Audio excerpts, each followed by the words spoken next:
Yeah. It says it's now streaming. Yeah, that's great. All right, We're let's on begin. now. We're on now. Yeah. So thank you, Jessica, for coming to our monthly Q&A meeting. Yeah. Jessica is a personal transformational specialist and coach trained in the award-winning technique called rapid transformational therapy. With over 10 years experience in a corporate human resources management, she has worked with a diverse range of people from a variety of backgrounds, witnessing the firsthand the many stressors of life and the toll it can take on people's health and happiness. Jessica now helps professionals overcome people pleasing, perfectionism, and procrastination so they can unlock their inner freedom to live with more courage, authenticity, and confidence. Yeah, thanks again for coming in for the interview. Yeah, no, I'm really glad to be here and talk about this topic because I think it's a really important one to sort of talk about because I think it really can help us, really live our lives more true to who we are. That's right. So, what made you so much interested in perfectionism, people pleasing, and procrastination as a therapist and a coach? Well, I think it starts a lot with like my own struggles and also what I see with a lot of my clients and what I experienced in the corporate world. And I think there can be a lot of things that we can kind of feel held back with in our life. Mhm. So, and I sort of call them the three P's. It's the perfectionism, people pleasing, and procrastination. And if these are showing up in our lives, they are really going to prevent us from really performing at that high level. Mhm. And because a lot of these are tied to the external. And so what happens is we start to tie our worth to these external factors. We tie our worth related to, you know, sometimes, like, especially in corporations, there's a lot of performance metrics that you need to reach. And we all want to reach them. But when we sort of put our self worth related to those, it can create this very crippling fear. And we don't operate that well when we're in this constant fear. And so That's right. yeah. I And hear you. Sorry, go on. yeah, no, okay, continue. I hear you that we have a tendency to tie our worth to external things. And can you tell us more about that?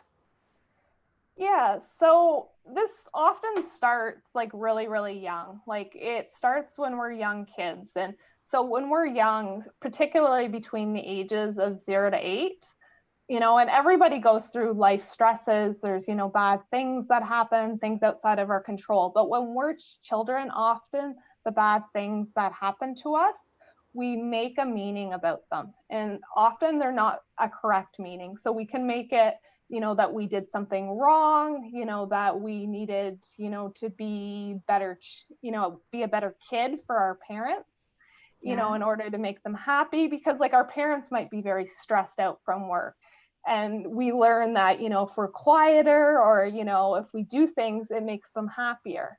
And so we start to develop these ways of being in the world that sort of please other people, and it gets in the way of really what I think we need in a lot of corporations is the creativity.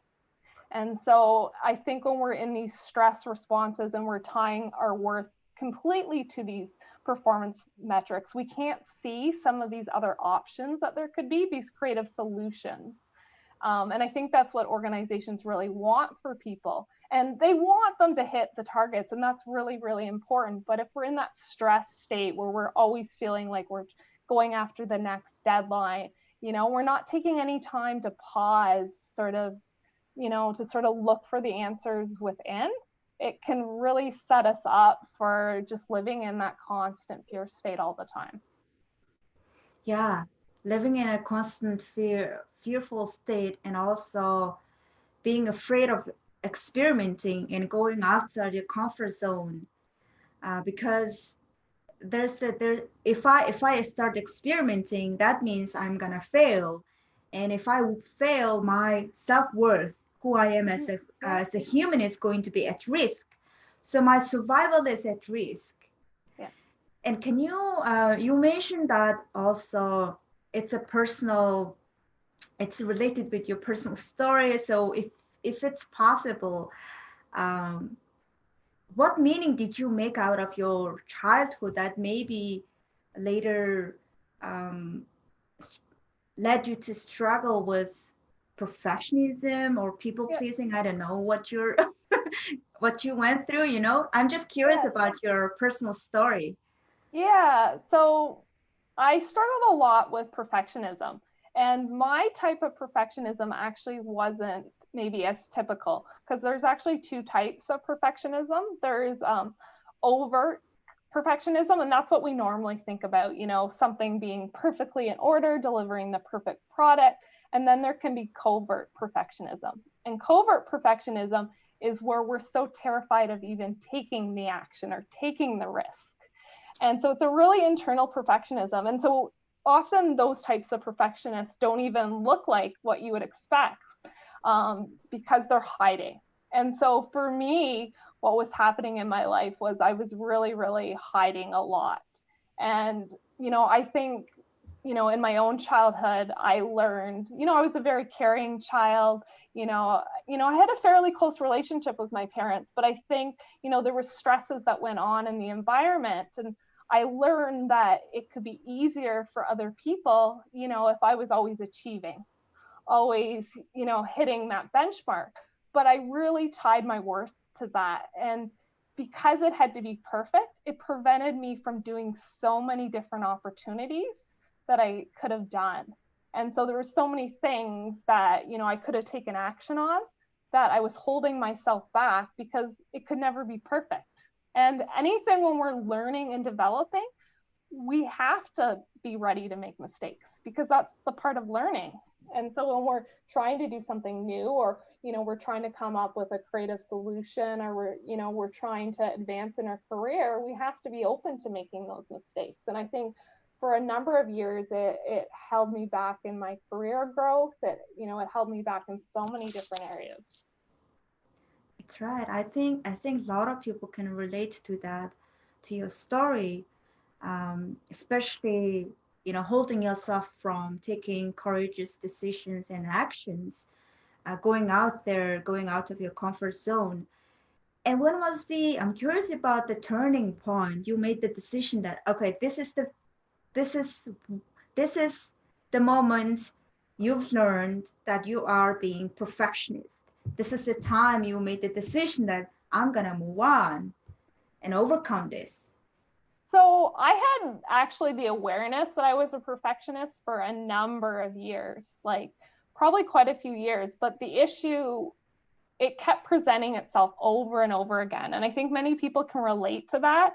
Is sometimes we're, you know, despite our best attempts, we're putting in this effort to try to make changes, but we feel kind of like we're up against something bigger. You know, it's like, it just feels like it's like we put one step in front of ourselves and then we take two steps back. And that's what it felt like for a number of years. And I was doing a lot of sort of self awareness work, but what was happening is it was all on the conscious level. Yeah. And I was looking for something that really that worked on a subconscious level. And I didn't really know what that was, but you know, for a long time I was sort of looking. And that's sort of when I did get into what we talked about, and what I do with my clients is rapid transformational therapy. And it's something that, you know, works, you know, fairly quickly.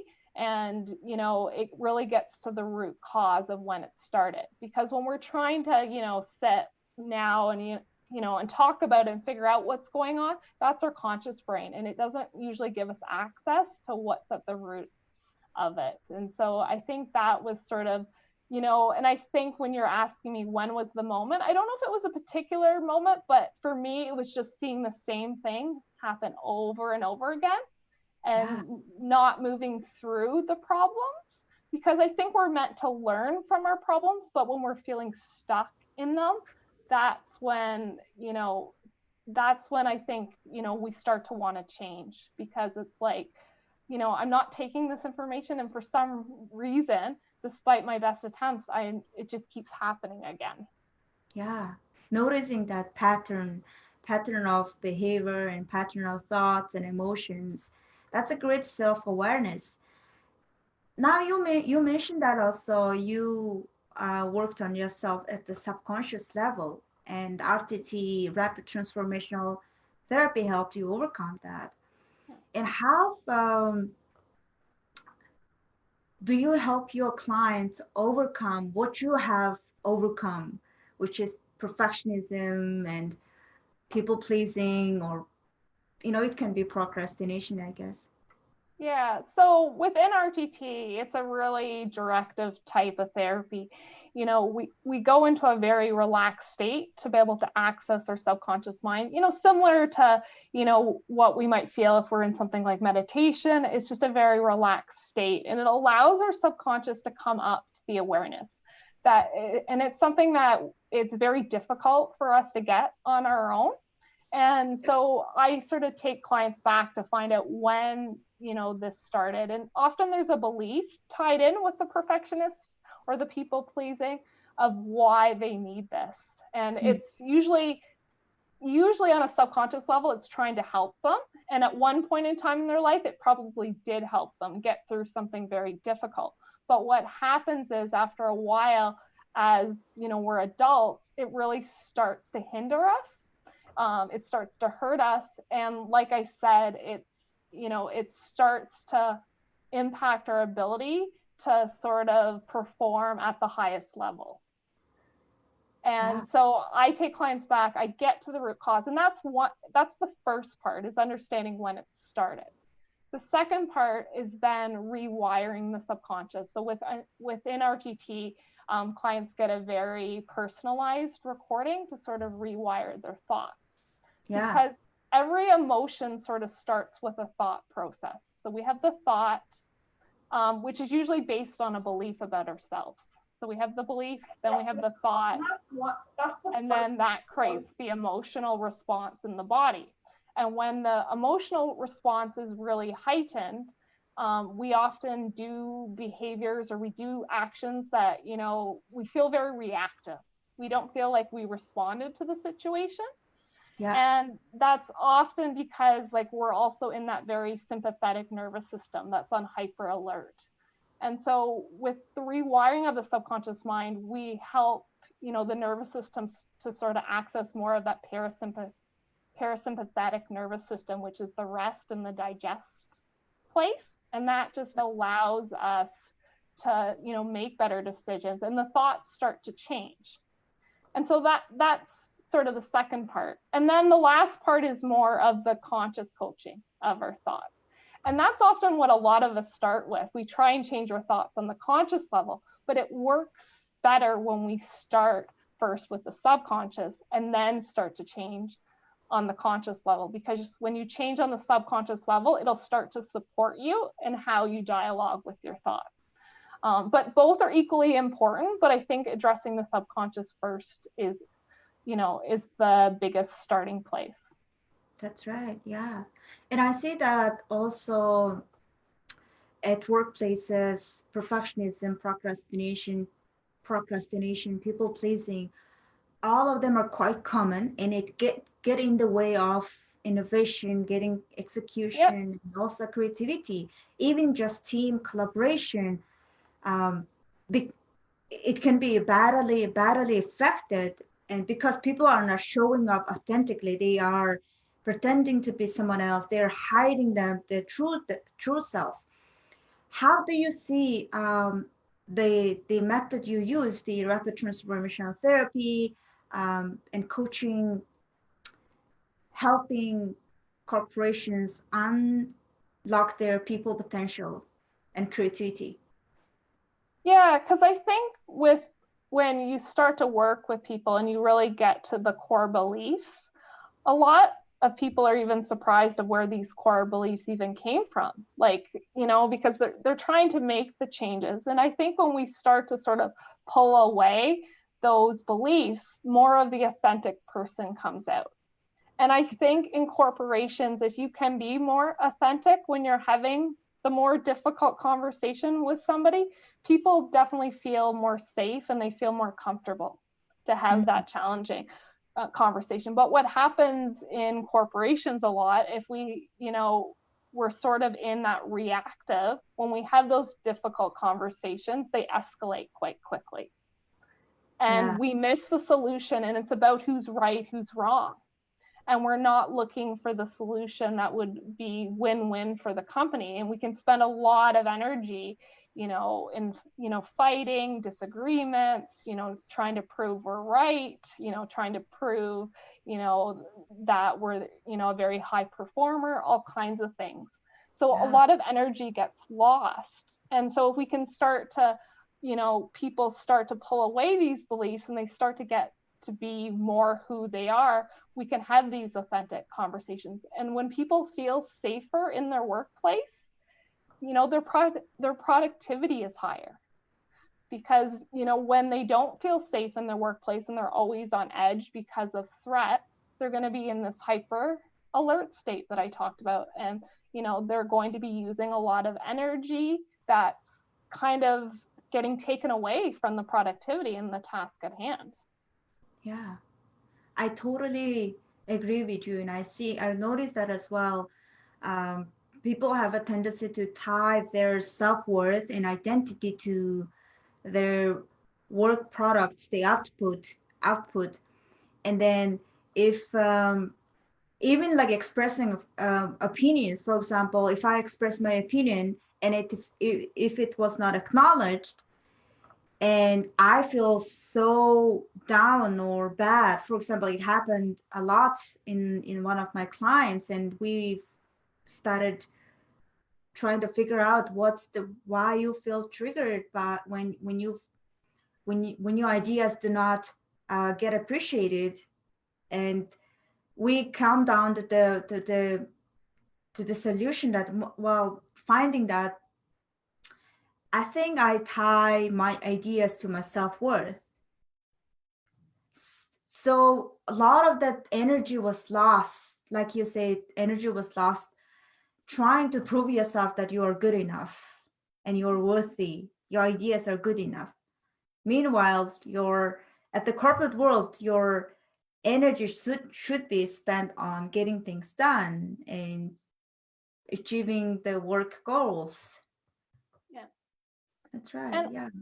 And I think too, when people more have that really self-worth as that isn't contingent on the external, when they really believe, in their own self-worth, they work more collaboratively as well.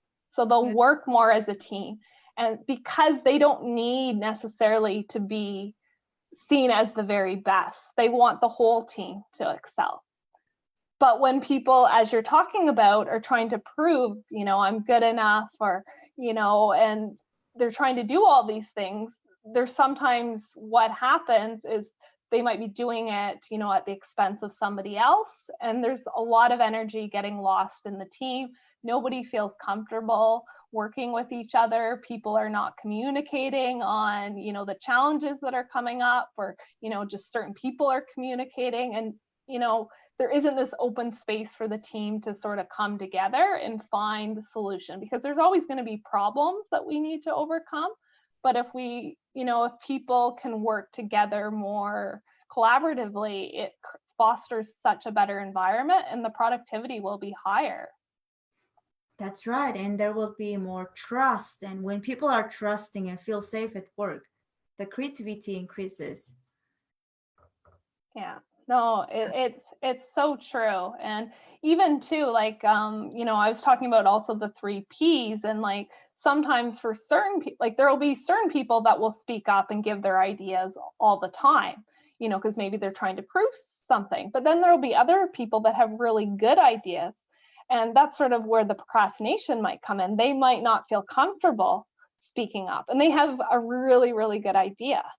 Mm. Because maybe deep down, they don't feel comfortable using their voice with people, because they believe maybe if they speak up, they'll be rejected, and they've really tied that to their self-worth. So, it can work either way, but both ways have an impact on, the team and, finding the solution and the productivity. That's right. Yeah. And one of the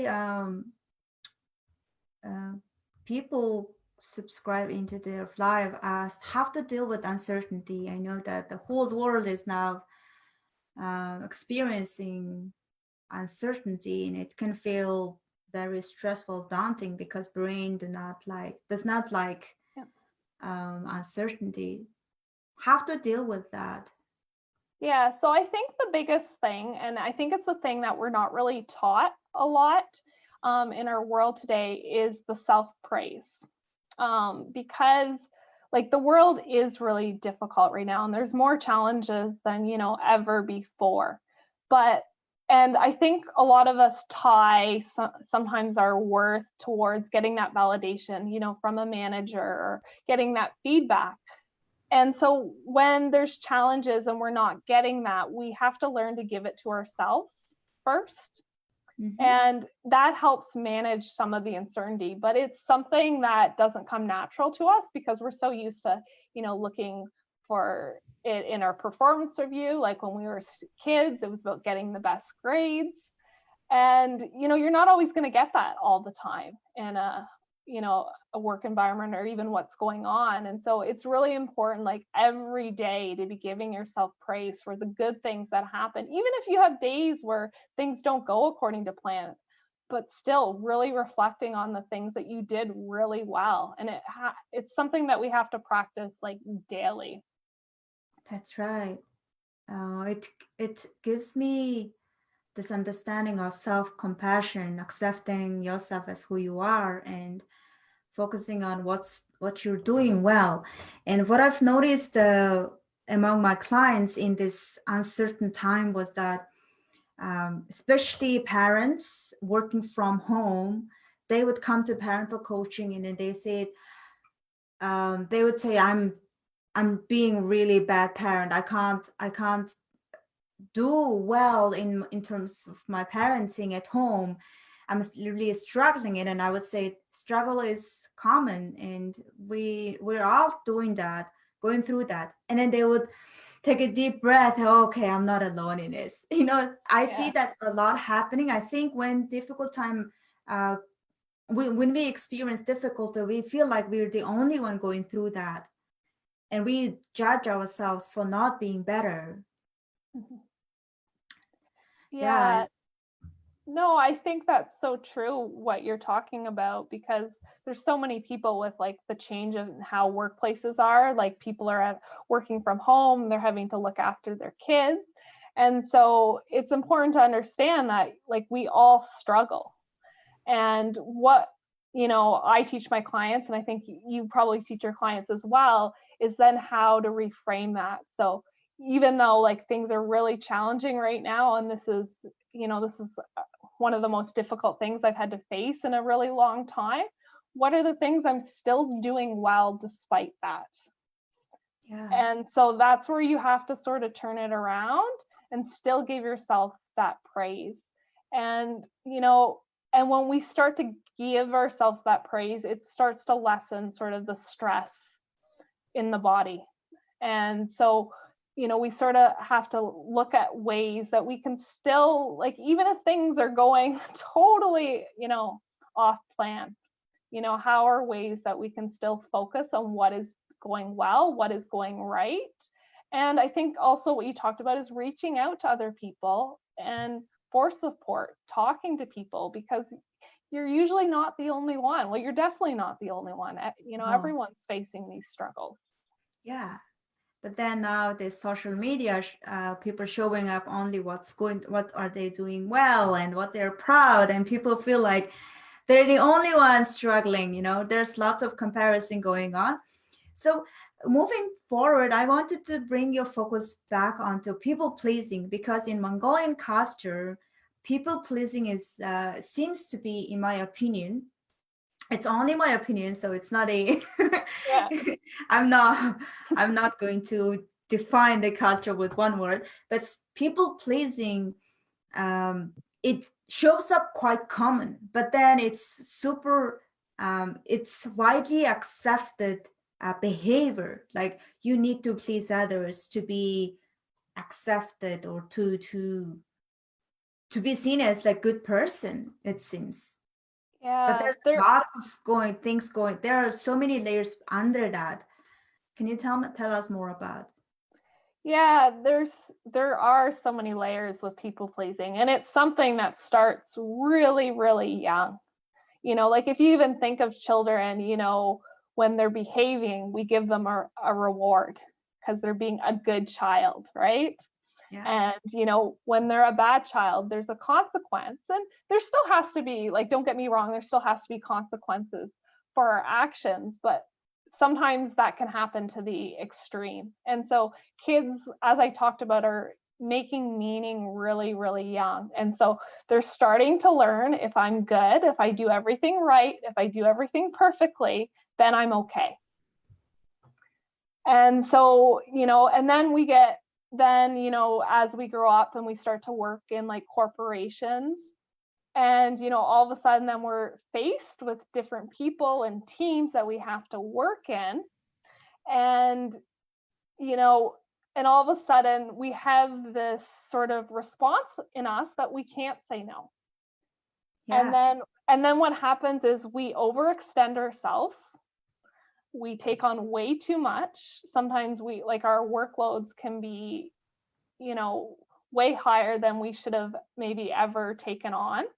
But we have this difficulty in saying no because it's really been programmed into us very, very young. Yeah. And we don't always have the tools, if we did make the choice to say no, of how to deal with those feelings when they come up, because that's part of it. Because they do sometimes when we say no. It's never easy for anybody necessarily to say no. And it's something that takes practice, but we can learn to sort of do that more regularly if it feels right. And I think sometimes too, it's not always a no. It doesn't even have to be a no right away. Sometimes it's just maybe taking time, that I need to take some time to see whether I have the time in my schedule to make this work. Because Yeah. sometimes the automatic response is just yes, yes, I'll do that, and then there's no there really, when we get back to our calendar, there's no room for it because we're already way overextended. Yeah. And in Mongolian culture is quite hierarchical. So saying no means you saying no to the leaders, managers is so difficult that you are putting yourself at risk of losing your job. It's quite traditional in a way. So in that environment, saying yes is getting encouraged, but that the cost and damaging cost of that behavior at corporate world can uh, can be quite staggering. What are Yeah. your thoughts on that? Yeah, so it definitely can be, and I can see where you're coming with that. And so it's not always when you start to do this work that you're just going to go out and say no to everybody. That's, not really what I'm talking about. But sometimes, because the automatic response is always yes, we don't even, and so we get somebody that picks up the phone and says, I want you to do this. But because our automatic response is wired to the yes, we think it needs to be done right now. And we put everything aside and we do it. But we didn't maybe even take the time to clarify. Maybe he was talking about that he didn't need it for another week, 2 weeks. And so sometimes it's not always the yes or a no. Like sometimes it's learning just to clarify the expectation. But Yeah. when we're in that sort of trigger response, or we're in that sort of reactive response that, is programmed to say yes, we don't even ask those questions. And so there could have been a solution in there, or it might not have been a saying no, it might have been saying something like, I have a really full workload, would you be okay um if I seen if one of the other team members could work on this, Yeah. like, so there's other ways that we can look at it. It's not always the no, but we don't always see that, because the subconscious sort of creates all these stress hormones, because we've been conditioned in a certain way, and it wants you to act according to how the subconscious has been programmed. Yeah, definitely. So don't say automatically yes, and reflect on the expectation, clarify, ask questions, and set the right boundaries, right timing, and even look at your schedule, and also ability to handle tasks within, you know, Yeah. within, within the right amount of time, like what's right for you. So instead of accepting yes, and instead of accepting um, whatever comes to your table without questioning, clarifying, and later regret that you couldn't get it done, and then punish yourself, Yeah. and ask the right questions. That's right. Yeah. And how about procrastination? Yeah. So I think it's common for a lot of people. So we get programmed, I think, in so many different cultures of what's sort of right and what's sort of wrong. And so, you know, there's different things, I think, in corporations that maybe are seen as more valued. And so and those things we always get done first. But there's the other things, like sometimes more of the soft skills, or, like maybe coming up with a creative idea, but we might procrastinate because it doesn't feel comfortable for us to sort of bring up this new solution or this new idea, or to speak up.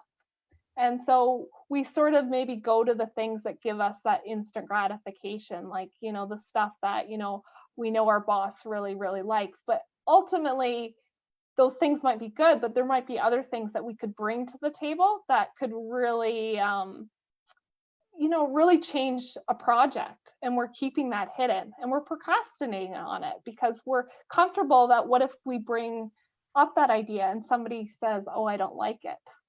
Yeah. So it feels safer to keep it inside. But one of the things, if we can get more comfortable, and this like ties to the people pleasing, because the perfectionism, people pleasing, and procrastination, I often find with a lot of my clients that they're tied to each other. And so, you know, and so they're having this fear of maybe bringing this idea up. And so they're procrastinating on it. And like they have the solution there. And that's where it's a big loss for the organization. These people could Mm, be sitting on really good ideas and people aren't bringing it to the table. yeah. Under that, there is the fear of rejection, Yeah. uh, and abandonment. Yeah. Because end of the day, we still want to. We are wired for belonging. That is a Yeah. survival mechanism. Yeah. And generally, like an idea, like is just an idea. And we're, you know, if we can start to separate, like if we bring in an idea and they say they don't like it, that's really nothing about us. It's just an idea we brought up. Yeah, But it's not. but yeah, but if Go on. we're running that subconscious program that says, every time I bring up an idea, I'm rejected, there's a good high probability you're not going to bring up that idea. Or if you do, it's going to take a lot of effort for you to be able to do so. So you may still do it, but you may procrastinate on it for weeks or months before you finally bring it to the table, when you could have done it so much sooner, because the Yeah, subconscious is not working in your favor. And what the subconscious mind is doing is it's associating pain with speaking up. And so, our subconscious mind is hardwired to keep us safe and, to protect us. So it'll keep you from trying to do that really scary, uncomfortable thing. yeah. That reminds me of a story that my client said. She got she started a new job, and the boss was a lady with in the same age. So she started comparing herself this unconsciously. And in the meeting where you discuss new ideas, and she couldn't speak up. She had lots of ideas, but she couldn't express it. And the what was underneath was that fear of be looking stupid while you have, uh, also comparing yourself with the boss, saying that I am same age as her, I'm just a new employee while she is the director of this company, and who am I to propose the idea? What if it looks so stupid, and she puts it down and I would look so bad. And because of that, she couldn't express the idea. And I asked a question like, what if you what if you did not have that fear? What if that person was not fully accepting, and how would you behave differently? Well, if I didn't have that fear, I would have expressed my opinion, for example, this, and then she saw the other side of it. And sometimes what what we brought up in front of us is just a mental block or psychological wall that we just built it up. Yeah. Yeah, no, it's quite powerful what the subconscious will do to keep us like safe and protected. And like we can have these amazing, as you said, these amazing ideas like, your client did, and just feel like we can't bring them up. And I think I think that's we have to empower people to sort of really find their voice, because with all the problems that are going on like in the world, we need people to be coming up with like those innovative ideas. And we do that from more of that relaxed place. Yeah, helping people find their voice and operating from that, at that relaxed state. It really hones the productivity and creativity. I totally agree with you. And sometimes, there's this belief that if I keep telling my employees what's not working, what they're not doing well, if I hold them really accountable by telling them, how to say, telling them what's not working, what is lacking, what you need to learn, and I really hope that they improve and they start to show improvements. What would you tell about that myth? Yeah, I think sometimes what gets missed, what I found in corporations, is sometimes we're pushing people into roles or into things maybe that they're not well suited for. And I think like sometimes re-examining our teams and really looking at what the strengths of people are, and sometimes changing the workload, because sometimes like these managers or bosses, they're like communicating, I need this done and I need this, and maybe the people they're communicating aren't the right people for that job, because we all have weaknesses. And Yeah, I think when why I love doing this work with my clients is teaching them to be more authentically who they are, so they can be more comfortable in like knowing that they have weaknesses and they don't have to be good at everything, and that then they can be even better at the things they are good at. And so I see what I witnessed a lot in corporations is people forcing people to try and get better in stuff that maybe they just weren't suited for. And there could have been a solution of moving the workload around a little bit rather than just this sort of force mentality, is sort of what I would call it. yeah, and also helping people realize their strengths, Yeah, and, uh, like you said, helping them find their voice and showing up real at work. yeah. Yeah, Yeah, and I think sometimes when you empower people to find their voice, they will even recognize what their own strengths are. So they might be more vocal when they go talk to a manager. Like they might be like, this is something I'm feeling really well suited for, but I'm also seeing that this team member might be better um, for this.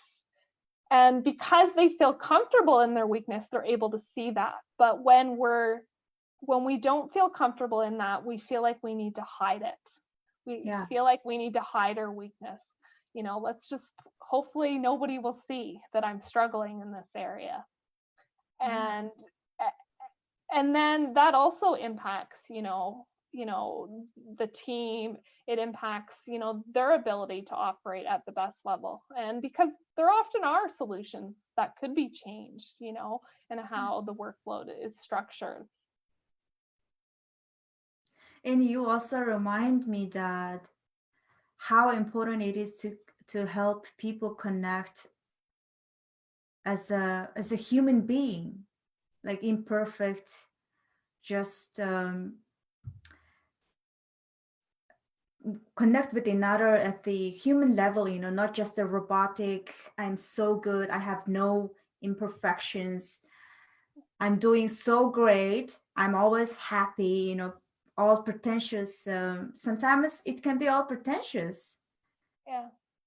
And I think I can give a good example of when I was starting to do the work, when I was working in HR, I had this huge workload because I just thought like I had a lot of the people pleasing, the difficulty saying no, and I just kept taking on more and more work, and I was pretending like I could do it all. And as I started to sort of do this work, I remember going to one of my managers, and the parts of the work that I thought I needed to give away was largely tied to how I think I was conditioned.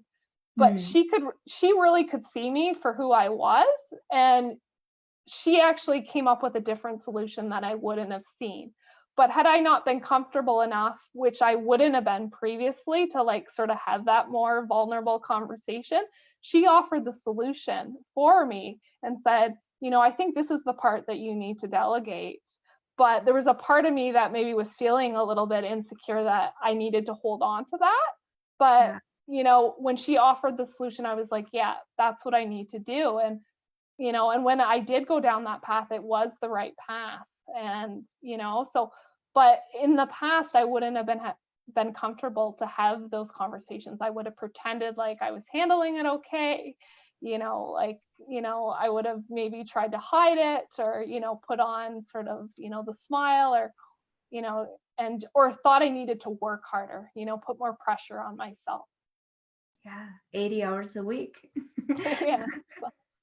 Yeah, thank you so much for your openness and authenticity. I'm curious about if Urna and Abba has questions.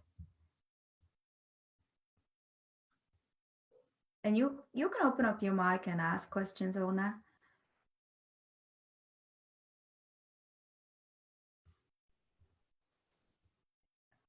Okay. If you have questions, drop it in the chat.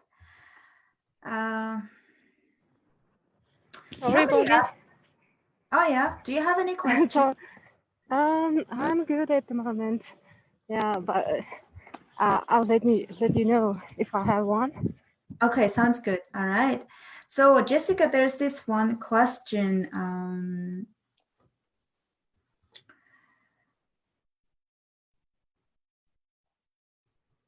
When do I get acceptance? Can I ask a question? Why can't my family accept me? Yes, I'm a big person. When do I get acceptance? I think that person is struggling with acceptance from the family. Yeah. Yeah. How do you? Yeah. So, yeah, that is it's a really hard one because we, as you talked about earlier, we come into this world hardwired for connection. And so we often long for that connection, like from, our parents, our family. And some people are very blessed and they get that unconditional love and support. And unfortunately, other people don't always get that. And, it can be pretty heartbreaking and sad. But I think the biggest thing that we have to do first is work on the self acceptance for ourselves. Yeah. And is really to learn how to, accept ourselves for who we are. And that may not change, how they react to you. And sometimes it does. Sometimes just, being more confident in ourselves and who we are can change the dynamic. It's not always the case, but the only thing we have full control of is the acceptance of ourselves. And so when we're children and we come into this world, we are reliant on our caregivers for everything. We're reliant on them to meet our needs for love, connection, support, safety. But as we become adults and as we move through it, we still long for that acceptance, and that's perfectly normal. But the only way that we're going to ever get that unconditional love is to sort of give it to ourselves, because even with parents that maybe are feel more connected with their children, there's still no perfect parents or any perfect individual, and nobody's going to be able to give it to us 100% of the time. So the job sort of relies with us. And that's part of what, I do with my clients. And I know that's something you do as well. Yeah, that unconditional love, it is this compassion that whatever you do, however you fail, I still love myself. Yeah. And in Mongolia, there's a big notion that you have to be internationally educated, speaks more than one language, look great, always dressed up, makeup nice, and then you will be considered as almost like a normal human being. So there's a lot of psychological, mental, this conditioning, cultural conditioning that puts that people have to go through, like, okay, love is love, and acceptance from the culture is society is conditional. Even if I accept myself as human as unconditionally, I can't be accepted in the society, so that I would need to still try to satisfy the societal needs and expectations.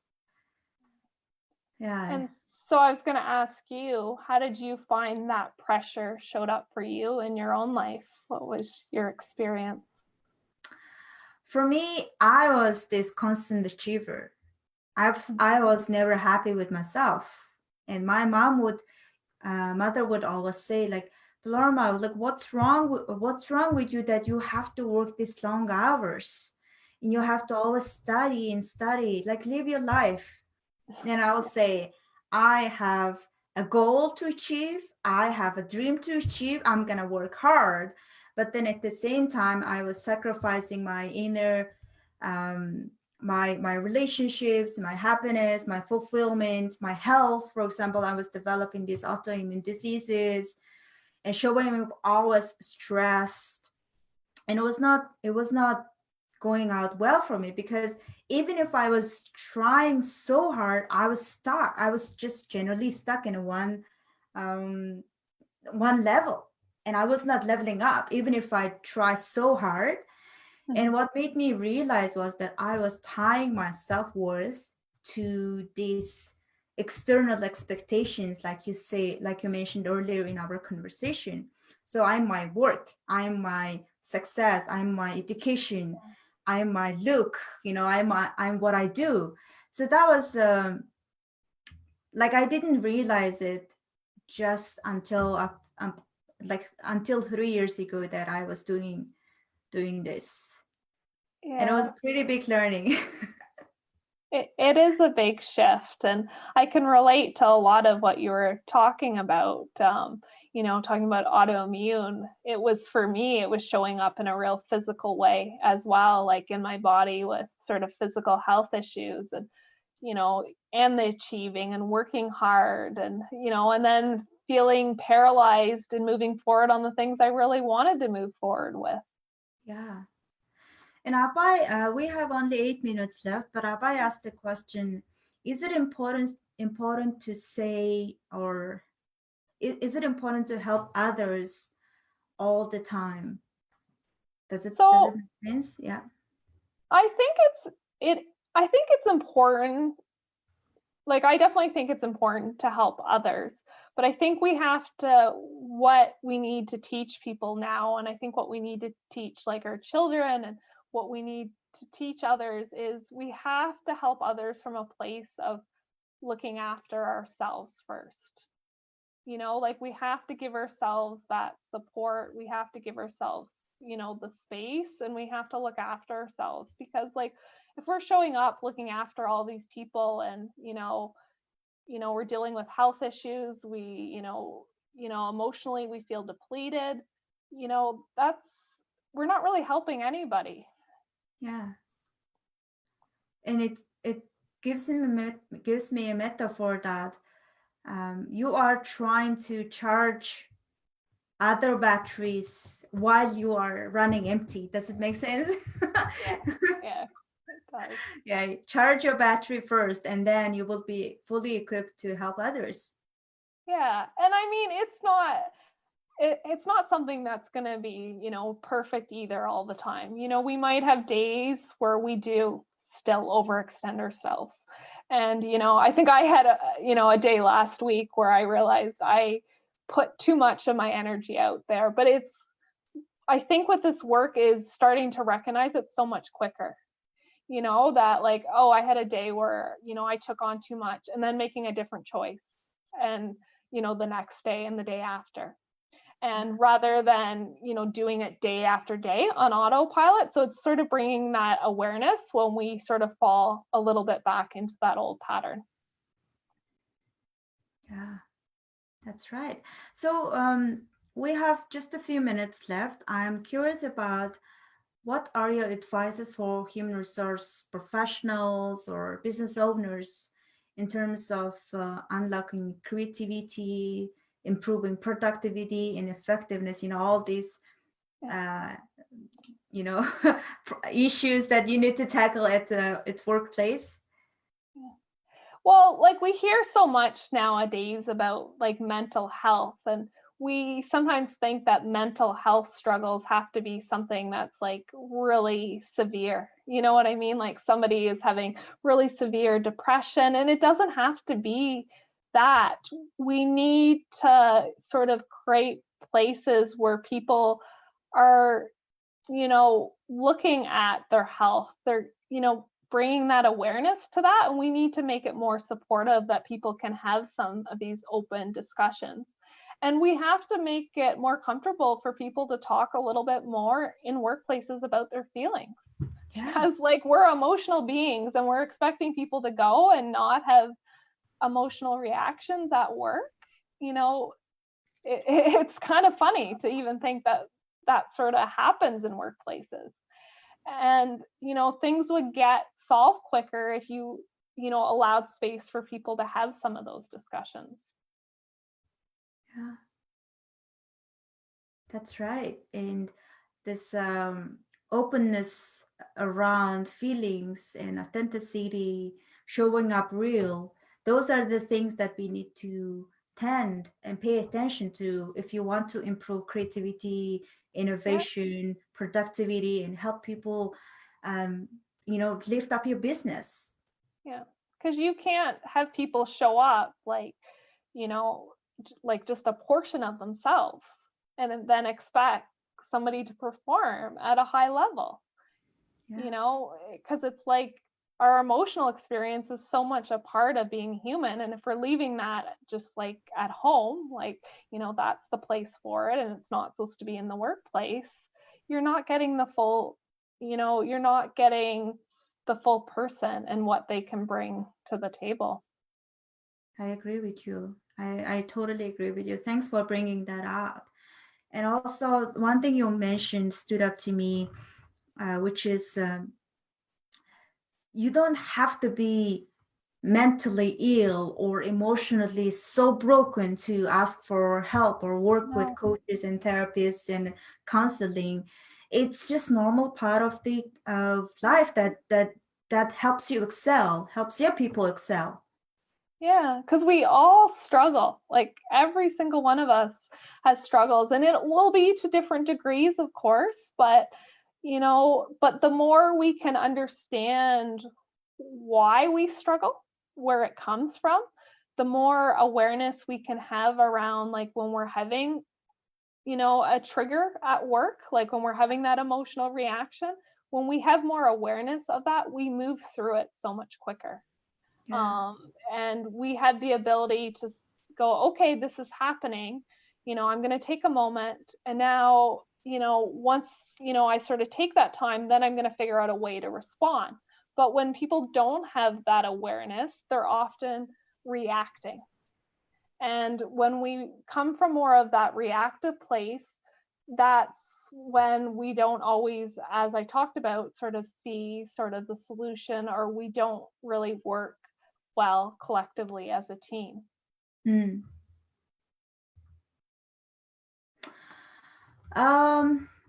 Diana asked one question, which is, I've been big and all on my in my life, and my family has been telling me to lose weight. How can I get them accept that get them accept as just me, you know? Yeah.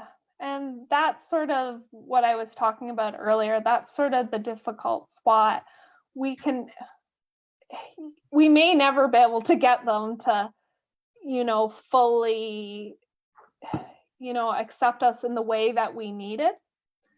But when we start to accept ourselves, and when, we go, hey, this is who I am, their sort of maybe judgments or their lack of acceptance, it doesn't bother us as much. There still, I'm sure, is going to be some, but we're able to sort of move through it. And then sometimes people, when you sometimes change the pattern with how you sort of show up in that relationship, sometimes it changes too, because you're not giving that energy. And, Yeah. And so then maybe they change how they respond to you. So, I know I've talked about this so many times in the talk that it comes back to sort of addressing ourselves and sort of working on our own self-worth, that we're okay with who we are. Yeah. And being accepted by others starts with accepting yourself internally as who you are. Yeah. And once you accept yourself as a complete, unbroken, beautiful human being, and nothing will shake you, and you'll be confident. Yeah. And I think people, like, they sense that too, that, they might say something and you just don't even sort of give it the energy. And when the energy's not there, then maybe sometimes then they don't even react as much, because you're not giving it back. Yeah, you're not participating in it. You're not creating another chain of suffering in the relationships. That's right. I agree with you. And thank you just so much. We are just top of the hour. I would like to give you just a few moments to for you to reflect back on our conversation, maybe provide some additional insights if you would like. Yeah, so I think, like, at the core of it, like, we all sort of want to live sort of the best life that we can. And so what I talked about a lot today was like our subconscious. And I think, like, our subconscious sort of operates in the background, and they estimate it's about 90 to 95% of our automatic thoughts and behaviors. So I think if we're really looking to make long-term change and really make sort of the changes that we want in our life, working on the subconscious level is sort of where we need to go. And because we can make a lot of these choices with our conscious mind, but at best we're sort of operating in the 5 to 10%, it's hard for us to make those long-term changes. But it also, I think sometimes people think it has to be hard. And I think sometimes, like, there definitely is some consistency and you have to put in effort. But sometimes when you address the subconscious, it can be a little bit easier than you think, because the subconscious is so powerful. And when you actually shift it, so much more can open up to us. But what a lot of our experience has been trying to make those conscious changes on the conscious level. And that's what I described, and I think you talked about too, is like, feeling stuck in that problem for so many years and it not changing, like, the overworking, having the health issues, and just not really seeing the way out of that. Yeah. Consciously with this 10%, I was trying so hard, but with this RTT, rapid transformational therapy and coaching, just within 1 year, I transformed myself so much. My presence, my stillness, who I am, it's just there's so much contentment and satisfaction, happiness in life. Yeah, and I almost give it the analogy. It feels like the subconscious can sometimes feel like pushing a boulder sort of up a hill. Like Yeah. it feels like, you're putting in all this effort and then like it just feels so heavy. But when you start to get to the root and you start to shift the subconscious, the changes can start to happen a lot more quicker and a lot more rapid. And like I said, it still takes, a lot of consistent effort. I'm sure you put in a lot of effort within that year, but I'm sure it was so much easier than it had been to try and make those changes in the previous, like all the previous years that you had tried before. Yeah. Like the efforts I made was much less, but the transformation, the results I experienced was tremendous. Yeah. Yeah. Well, thank you for joining our Q&A. And it's been wonderful, and I've learned a great deal from you. And I'm pretty sure that the participants and also people joined us on our live learned a lot. And then we will put our live also on for replay, and hopefully there will be a lot more people joining in, learning from you.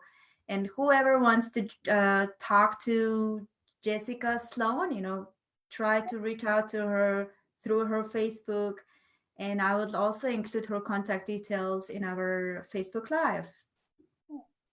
No, well, thank you for having me. It was a real pleasure. I could talk about this stuff forever, but because I'm just, so passionate about, I just think that it can be a little bit easier for people, like from working in corporate and people struggling with the same things year after year. And and it was something that I just, I know I struggled with for so long. So it just, it's why I like doing this work. And I'm sure it's why you also like doing it as well. Yeah. And we are so passionate about this. And thank you. All right. See you next time. I'm going to end my stream.